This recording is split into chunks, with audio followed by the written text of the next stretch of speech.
கண்ணியமிக்க வில்லிவாக்கம் ரஹ்மானியா மஸ்ஜிதின் தலைமை இமாம் மௌலானா மௌலவி ஹசரத் முகமது யஹ்யா மஷ்ஹலி அவர்களை வாழ்த்துரை வழங்க அன்புடன் அழைக்கின்றோம். இமாம் அவர்களுக்கு நமது பள்ளியின் செயலாளர் முகமது உதுமான் அவர்கள் சால்வை அணிவித்து கண்ணியப்படுத்துவார்கள்.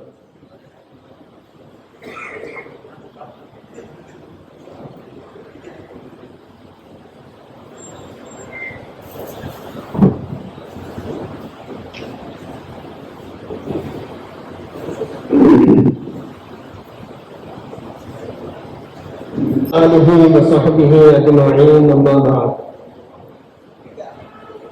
فقد قال الله تعالى في كلامه القديم وفي محكم التنزيل أعوذ بالله من الشيطان الرجيم بسم الله الرحمن الرحيم لمسجد أسس على التقوى صدق الله العظيم. قال رسول الله صلى الله عليه وسلم أحب البلاد إلى الله تعالى مساجدها أو كما قال عليه الصلاة والسلام. அளவற்ற அருளாளனும் நிகரற்ற அன்புடையவனுமாகிய அல்லாஹ்வுக்கு மாபெரும் புகழ் அனைத்தும். நம்முடைய உயிரினும் மேலான கண்மணி முஹம்மது ரசூலுல்லாஹ் ஸல்லல்லாஹு அலைஹி வஸல்லம் அவர்கள் மீதும் அவர்கள் சொல்லேற்ற சஹாபாக்கள் நன்மக்கள் தாபியன்கள் தபா தாபியன்கள் நம்மவர்கள் அனைவரும் மீதும் அல்லாஹ்வின் பேரருளை வேண்டியவனாக என்னுடைய துவக்கம் செய்கின்றேன். அல்ஹம்துலில்லாஹ். மாண்பிற்கும் மதிப்பிற்கும் உரிய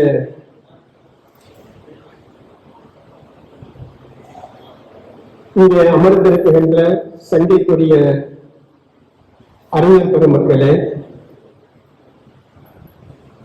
மஸ்ஜிதினுடைய நிர்வாக பெருமக்களே, வருகை தந்திருக்கின்ற இந்த மகல்லாவை வசிக்கின்ற மற்றும் அயல் மகல்லாக்களிலிருந்து வந்திருக்கின்ற அன்பு சகோதரிகளே, சகோதர சமுதாயத்தை சேர்ந்த அன்பர்களே, ஒரு புனிதமான இறையியத்தினுடைய விரிவாக்க பணியிலே அதன் துவக்க விழாவிலே இன்று நாம் அமர்ந்திருக்கிறோம். அஞ்சுமலை முகமது பள்ளிவாசலுடைய பள்ளிவாசல் விரிவாக்க கட்டிட திறப்பு விழா என்ற இந்த அழைப்புதல் கொடுக்கப்பட்டு இந்த கட்டிட பணியினுடைய விரிவாக்க பணியிலே தங்களை இணைத்துக் கொண்ட நிர்வாகிகள், அவர்களுக்கு உதவியாளர்களாக ஒத்தாசையாக இருந்த மற்றவர்கள், பொருளாலும் உடலாலும் உதவி செய்த எல்லோருக்கும் அல்லாஹ் தஆலா இம்மையிலேயும் மறுமையிலேயும் வளமான நலமான வாழ்வை தந்தருள்வானாக. அன்றைக்கிலேய அல்லாஹ்வின் நல்லடியார்களே, ஒரு முஸ்லிமனுடைய வாழ்விலே பிரிக்க முடியாத ஒரு அங்கம் மஸ்ஜிதுகள் என்று சொல்லுகின்ற இறையில்லங்கள். காந்தி மகான் சொல்லுவார், இந்தியாவினுடைய கிராம ராஜ்யம் அது மேம்பட்டால்தான் இந்த நாடு மேம்படும் என்று அண்ணல் காந்தி அவர்கள் சொல்லுவார்கள். காந்தி அவர்கள் கனவு கண்ட அந்த கிராம ராஜ்யத்தினுடைய உண்மையான உயிரோட்டம் எது தெரியுமா? இந்த மஸ்ஜிதுகள். ஒவ்வொரு மகல்லாவையும் உயிர்ப்பிக்கின்ற உன்னதமான இடமாக அமைந்திருப்பது இந்த மஸ்ஜிதுகள். எனவேதான் பெருமானார் ஸல்லல்லாஹு அலைஹி வஸல்லம் அவர்கள் சொன்னார்கள், அஹப்புல் பிலாதி இலல்லாஹி தஆலா மஸாஜிதுஹா. அல்லாஹ்வுக்கு மிக பிடித்தமான இடம் மஸ்ஜிதுகள். அல்லாஹ்வுடைய குடும்பத்திலே சங்கமமாகின்ற ஒரு உன்னதமான சென்டர் தான் இந்த மஸ்ஜிதுகள். அல்லாஹ்வுடைய வாக்குறுதியை பாருங்களே, அல் மஸ்ஜிது பைத்து குல்லி தக்கியின். மஸ்ஜிதுகள் தான் ஒவ்வொரு இறையச்சமுடைய மூமினுடைய இல்லம் என்று பெருமானார் ஸல்லல்லாஹு அலைஹி வஸல்லம் அவர்கள் சொன்னார்கள். وتكفل الله لمن كان المسجد بيته بالروح والرحمة. யாருடைய வாழ்க்கையின் மஸ்ஜிதாக அமைந்து விட்டதோ, எவர் தன்னுடைய அன்றாட வாழ்க்கைக்கு தேவையான வாழ்வாதாரங்களை தேடிக் கொள்ளுகின்ற அதே நேரத்தில் மஸ்ஜிதனுடைய மேம்பாட்டிலேயும் மஸ்ஜிதிலே நடைபெறுகின்ற தொழுகைகளிலேயும் அங்கே சொல்லப்படுகின்ற கருத்துக்களிலேயும் தன்னுடைய எல்லா விதமான உணர்வுகளை ஒட்டி எவருடைய வாழ்க்கை அமைந்ததோ அவருடைய மகிழ்ச்சியான வளமான வாழ்வுக்கு நான் பொறுப்பேற்கிறேன் என்று அல்லாஹ் தஆலா சொல்லி காட்டுகிறான் என்று பெருமானார் ஸல்லல்லாஹு அலைஹி வஸல்லம் அவர்கள் சொல்லி காட்டுவார்கள். உங்களுக்கு எல்லாம் தெரியும், அன்றைக்கு நீ அல்லாஹ்வின் நல்லடியார்களே, மஸ்ஜிதுகள் ஹஜ்ரத் அவர்கள் சொல்லி காட்டியதை போல தாங்கள் விளையாடிய இடத்திலே உரையாடி விட்டு சென்றிருக்கிறார் சங்கைக்குரிய ஷாஹுல் ஹமீது ஹஜ்ரத் அவர்கள். அவர்கள் சொன்னார்கள், வெறுமனே மஸ்ஜிதுகளை கட்டுவது என்பது நோக்கமல்ல, மஸ்ஜிதினுடைய பிரதான நோக்கம் என்னவென்று சொன்னால் அங்கே தொழுகை நிலைநாட்டப்பட வேண்டும் என்று சொன்னார்கள். உங்களுக்கெல்லாம் நான் ஒரு விஷயத்தை உங்களுடைய கவனத்திற்கு எடுத்து வைக்கிறேன். நாம் வாழ்கின்ற நம்முடைய நாட்டிலே இன்றைக்கு ஒரு மிகப்பெரிய ஒரு அச்சத்திற்குரிய ஒரு சூழ்நிலையிலே நாம் வாழ்ந்து கொண்டிருக்கிறோம். உலக அளவிலேயும் அப்படித்தான். எந்த முஃமின் ஒரு முஸ்லிம் தொழுகையை நிலைநாட்டுகிறானோ அவர்களுக்கு அல்லாஹ் தஆலா 3 விதமான வாழ்க்கையிலே 3 விதமான அம்சங்களை அவனுக்கு தருகிறான். அந்த 3 விதமானவைகளிலே ஒன்று அச்சமற்ற வாழ்க்கை, நிம்மதியான வாழ்க்கை. இன்றைக்கு நம்முடைய வாழ்க்கை நிம்மதியான வாழ்க்கையாக அமைந்திருக்கிறதா என்று நாம் ஒரு சுய பரிசோதனை செய்து கொள்ள வேண்டிய ஒரு காலகட்டத்திலே இருக்கிறோம். நம்முடைய மஸ்ஜிதுகள், நம்முடைய வக்ஃபு சொத்துக்கள், நம்முடைய மதரசாக்கள், இவைகளெல்லாம் இன்றைக்கு பேசும் பொருளாக ஆகிவிட்ட ஒரு காலகட்டத்திலே ஒரு அச்சத்தினுடைய பிடியிலே வாழ்ந்து கொண்டிருக்கின்ற இந்த நேரத்திலே அவருடைய கவனத்திற்கு ஒரு விஷயத்தை எடுத்து வைக்கிறேன். 40 லட்சம் சதுர கிலோமீட்டர்களை ஆட்சி செய்த ஒரே இந்திய அரசர், சுமார் 19 கோடி மக்களுடைய அன்றைய தலைவர் ஹஜ்ரத் அவுரங்கசீப் ரஹ்மத்துல்லாஹி தஆலா. அவுரங்கசீப் போர்க்களத்திலே நின்று கொண்டிருக்கிறார். போர்க்களத்திலே நின்று கொண்டிருக்கின்ற போது மஸ்ஜிதிலே இருந்து அல்லாஹு அக்பர் அல்லாஹு அக்பர்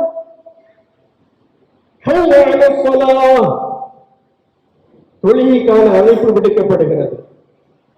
தொழுகைக்கான அழைப்பு விடுக்கப்பட்டவுடனேயே போர்க்களத்திலே இருந்து சற்று விலகிய அவுரங்கசீப் அல்லாஹு அக்பர் என்று தக்பீர் கட்டி நிற்கிறார். பின்னாலே துரத்தி கொண்டு வந்த எதிரிப்படையினுடைய தளபதி பார்க்கிறார். எப்படி பார்க்கிறான் தெரியுமா? அங்கே நடந்த அந்த நிகழ்வு, அந்த நிகழ்ச்சி எதிரிப்படை தலைவனுக்கு ஒரு பயத்தை, அச்சத்தை ஏற்படுத்துகிறது. அவுரங்கசீப் எங்கே தொழுது கொண்டிருந்தார் தெரியுமா? யானையினுடைய நிலையிலே நின்று தொழுது கொண்டிருக்கிறார். எங்கே? யானை நிற்க யானையினுடைய நிலையிலே நின்று கொண்டு தொழுது கொண்டிருக்கிறார். பின்னாலே துரத்தி கொண்டு வந்த எதிரிப்படையினுடைய தளபதி பார்க்கிறான் இந்த நிகழ்வை. அவருடைய உள்ளத்திலே ஒரு விதமான அச்சம், ஒரு விதமான பயம். இந்த அவுரங்கசீப்பை நம்மால் தோற்கடிக்க முடியாது, இந்த அவுரங்கசீப்பை நம்மால் தோற்கடிக்க முடியாது என்று எதிரிப்படை தளபதி அவுரங்கசீப் தன்னுடைய தொழிலை நிறைவு செய்த உடனேயே நான் உன்னிடத்திலே சரணடைகிறேன் என்று வரலாறு நமக்கு சொல்லி காட்டும். தொழுகை செய்த மாயத்தை பாருங்கள், தொழுகை செய்த மாயத்தை பாருங்கள். அந்த தொழுகை தான் நமக்கு இந்த மஸ்ஜித் விரிவாக்க பணியினுடைய மிக முக்கியமான நோக்கம். ஒரு விஷயம் உங்களுக்கு தெரியுமா? நமக்கு நிறைய பிரச்சனைகள் இருக்கின்றன, உலகியல் ரீதியான பிரச்சனைகளும் இருக்குகின்றன, மார்க்க ரீதியான பிரச்சனைகளும் நமக்கு இருக்குகின்றன. எந்த பிரச்சனையும் தீர்க்குகின்ற ஆற்றலும் வலிமையும் வல்லமையும் எதற்கு இருக்குகிறது தெரியுமா? இந்த தொழுகைக்கு இருக்குகிறது. அந்த தொழுகைக்காக இருந்தாலே இந்த மஸ்ஜிது என்று சொல்வார்கள் அல்லவா, ஒரு பூட்டு. அந்த பூட்டை திறப்பதற்கு என்ன வேண்டும்? என்னங்க வேண்டும்? சாவி வேண்டும். ஆனால் எந்த பூட்டையும் திறப்பதற்குரிய ஒரு சாவி இருக்குகிறது. அதற்கு என்ன பெயர் தெரியுங்களா? அதற்கு என்ன பெயர் சொல்லுங்க. என்ன பெயர்? எந்த பூட்டையும் திறக்க வல்ல ஆற்றல் பெற்ற ஒரு சாவி உண்டு. அதற்கு பெயர் மாஸ்டர் கீ. என்ன சொல்லுவாங்க? மாஸ்டர் கீ என்று சொல்லுவார்கள்.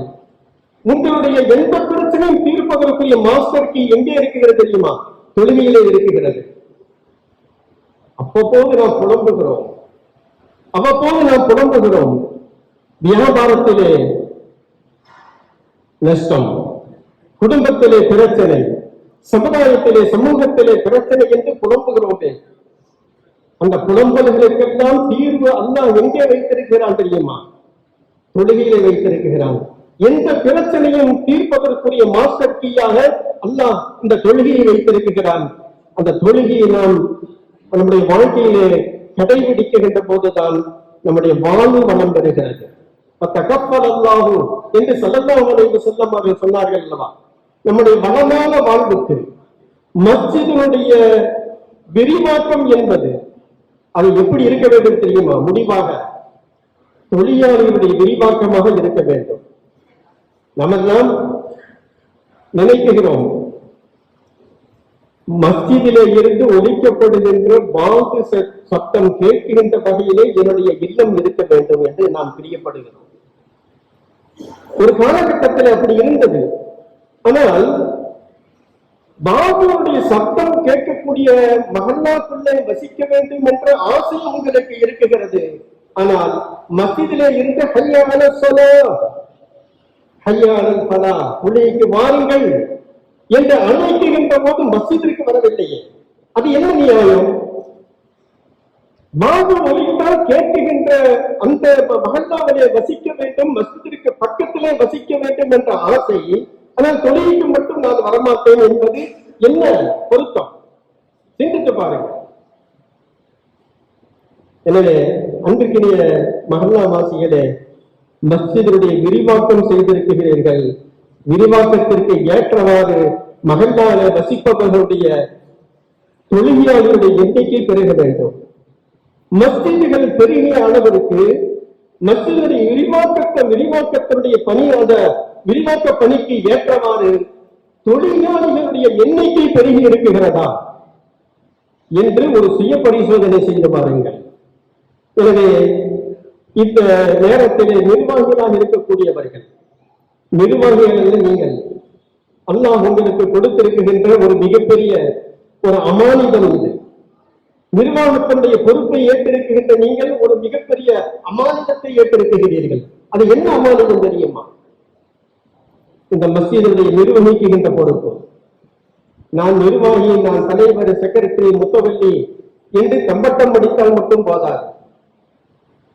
இந்த லேபிலை வைத்துக் கொண்டு சும்மா இருப்பதற்கல்ல இந்த பதவி.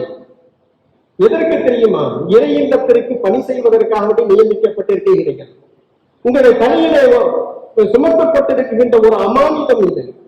இந்த அமானிதத்தை வைத்துக் கொண்டு சும்மா இருப்பதற்கல்ல நீங்கள் செய்ய வேண்டியது, இந்த மஹல்லாவிலே வசிக்கக்கூடியவர்களுடைய தொழுகையாளர்களுடைய எண்ணிக்கை பெருக வேண்டும். இந்த மஹல்லாவிலே வசிக்கக்கூடிய மக்களுடைய மார்க்க ரீதியான வாழ்க்கை மேம்பட வேண்டும். இந்த மஹல்லாவிலே வசிக்கக்கூடிய ஏழ்மையில இருக்கக்கூடியவர்களுடைய ஏழ்மை போக்கப்பட வேண்டும். கல்வி மார்க்க ரீதியாகவும் உலகியல் ரீதியாகவும் கல்வியிலே மேம்பட்ட ஒரு சமுதாயமாக இந்த மஹல்லாவாசிகள் திகழ்வதற்கு உங்களுடைய முயற்சிகள் அதிகப்படுத்தப்பட வேண்டும். அப்படியானால் தான் இந்த அமானிதத்தை நீங்கள் சரியான முறையில நீங்கள் பயன்படுத்தி இருக்கிறீர்கள் என்பதற்கு உத்தரவாதம். அந்த உத்தரவாதத்தை ஏற்று நீங்கள் செயல்படுவீர்கள் என்ற நம்பிக்கையோடு வல்லால் அல்லாஹு தஆலா மஸ்ஜிதினுடைய அந்த விரிவாக்கம், மஸ்ஜிதினுடைய உருவாக்கம், அதனுடைய நோக்கம் என்னவாக நோக்கத்தை அல்லாஹ் நம்முடைய வாழ்விலே முழுமையாக நாம் அனுபவிப்பதற்குரிய வாய்ப்பை தந்தருள்வானாக.